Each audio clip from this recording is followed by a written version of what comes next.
Hola chicos de contratos. Bueno, vamos a compartir y comentar un tercer contrato más. Esta es la primera entrega de 3 contratos que les resumo brevemente para que ustedes, para despertar su interés, que vayan a su código civil, que vayan a sus tesis, a las jurisprudencias, a los autores, a averiguar un poco de estos contratos. Y este tercer contrato es un contrato de prestación de servicios. Es un contrato que se llama contrato de porteadores y alquiladores. Está en el artículo 2564, ¿sí? Y repito, es un contrato de prestación de servicios. ¿Qué características tiene este contrato? Bueno, normalmente puede ser formal, es decir, puede ser por escrito, no necesariamente. Es un contrato conmutativo, las partes se ponen de acuerdo. Es un contrato temporal, de tracto sucesivo, pero se agota en un plazo. Es un contrato oneroso, es decir, las partes dan algo a cambio, uno da una cosa y otro recibe a cambio un pago. Es un contrato de tradición, le llaman así porque es un contrato en realidad de transporte civil. Ha venido, digamos, un poco en desuso, porque la actividad del transporte ha sido realmente delegada en manos de particulares, ustedes lo saben muy bien, y se ha llevado del área civil, del derecho civil, al área del derecho administrativo, ¿sí? Quedando, por lo tanto, como un contrato de transporte a través del uso de los contratos de concesión que el Estado otorga a los particulares, y de ahí que bueno, hayan cambiado algunas reglas. Sin embargo, lo conserva nuestro Código Civil para aquel tipo de actividades de transporte que lleven a cabo las personas físicas, los particulares, y que pueda tener un marco jurídico. Sin embargo, pues hay muchas dudas en relación con este contrato. Pero esas dudas quiero que las tengan ustedes, que ustedes me las hagan saber y que las compartamos. Yo sé que en la mayoría de nuestras clases quedan dudas. Eso es lo importante, yo creo, de los temas, que siempre haya preguntas que contestar, que siempre haya dudas que ustedes puedan buscar o resolver. Bien, particularmente los sujetos en el contrato de porteadores y alquiladores son los siguientes. Es el porteador, ¿sí? Que diríamos que es el dueño o propietario de un transporte. Puede ser un vehículo que va a transportar personas o mercancías por aire o por tierra, ¿sí? O por agua también, ¿no? Entonces es el porteador, que es el dueño de las mercancías, o bien puede ser el dependiente. Y el alquilador, que es la persona que va a contratar el servicio de transporte, que puede ser no solamente de transporte de mercancías, sino también de personas. Entonces, vamos a definir el contrato de transporte o de porteadores y alquiladores. El contrato de porteadores es aquel contrato de transporte por el cual una persona llamada porteador se obliga y compromete a transportar, bajo su inmediata dirección y responsabilidad, o la de sus encargados, por tierra o por aire, personas, animales o mercancías,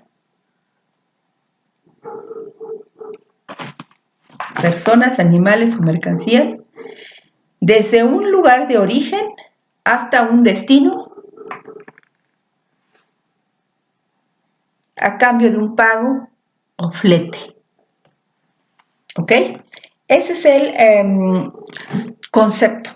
Ahora, ¿cuáles son las principales obligaciones del dueño o del encargado del vehículo o del medio de transporte? Bueno, las principales obligaciones son llevar el bien en el estado en que se le entregó hasta su lugar o destino. También se obliga por el daño o deterioro, ¿sí?, de los bienes que transporta. También debe de responder por los daños que cause por el retardo en el viaje, sea que transporte personas o que transporte mercancías. También es el responsable por la desviación del curso o del camino que lleve el transporte y de los daños obviamente que cause a las mercancías o a los dueños de las mercancías. Desde luego tiene algunos derechos, obviamente tiene derecho a rescindir el contrato, tiene derecho a revocarlo aun cuando ya esté transportando las mercancías, por ejemplo, cuando advierta que las mercancías constituyen un peligro para los mismos, para otras mercancías o para las personas que están siendo transportadas. También tiene, en ese caso, puede revocar. Desde luego tiene derecho, como ya dije, al pago, al flete. Tiene derecho a cambiar el destino cuando sea necesario por seguridad de las mercancías o de las personas que transporta, entre otros derechos.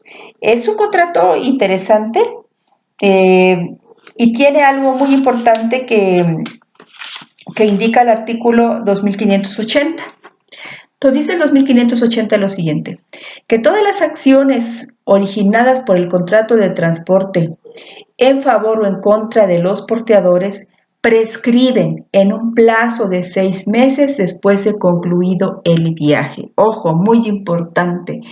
¿Cuál es el plazo en que prescriben todo tipo de acciones que puedan hacer valer las partes, sea porteador o alquilador, respecto a un contrato de transporte? Bueno, esas acciones pueden ser distintas, pero es importante tener en cuenta que prescriben en 6 meses después de haber llegado las mercancías o personas a su destino. Ojo, también no es un contrato mercantil, es decir, que aquí el porteador no es una persona que habitualmente se dedique de manera lucrativa al transporte. Aquí cabría como una actividad económica diaria, constante, de la cual viva. Aquí cabría o valdría la pena analizar si dentro de este tipo de actividades entrarían los Ubers, por ejemplo, entrarían las personas que hacen entregas o pedidos de alimentos, comida, sobre todo ahorita con la contingencia también, o aquellas personas que toman un transporte, un coche particular y que entre todos pagan el viaje. Desde luego no un taxi, porque un taxi constituye un transporte mercantil. Es decir, hay varias formas que creo que encuadrarían dentro de la figura o dentro del contrato de porteadores y alquiladores. Por ejemplo, por las zonas o comunidades rurales hay personas que se dedican, no diariamente, no como una actividad diaria, pero ponen a disposición sus vehículos para llevar a gente en caso de enfermedades al lugar más cercano, clínica u hospital, y que cobran obviamente un flete. No están llevando a cabo un transporte diario mercantil, no viven de eso. Creo que ahí entraría regular ese contrato o aplicarle los artículos del Código Civil del contrato de porteadores y alquiladores. ¿Por qué termina este contrato? Bueno, termina porque las personas o mercancías lleguen a su destino, termina porque las partes así lo quieran, termina también por destrucción de las cosas, de los bienes o del mismo transporte o vehículo.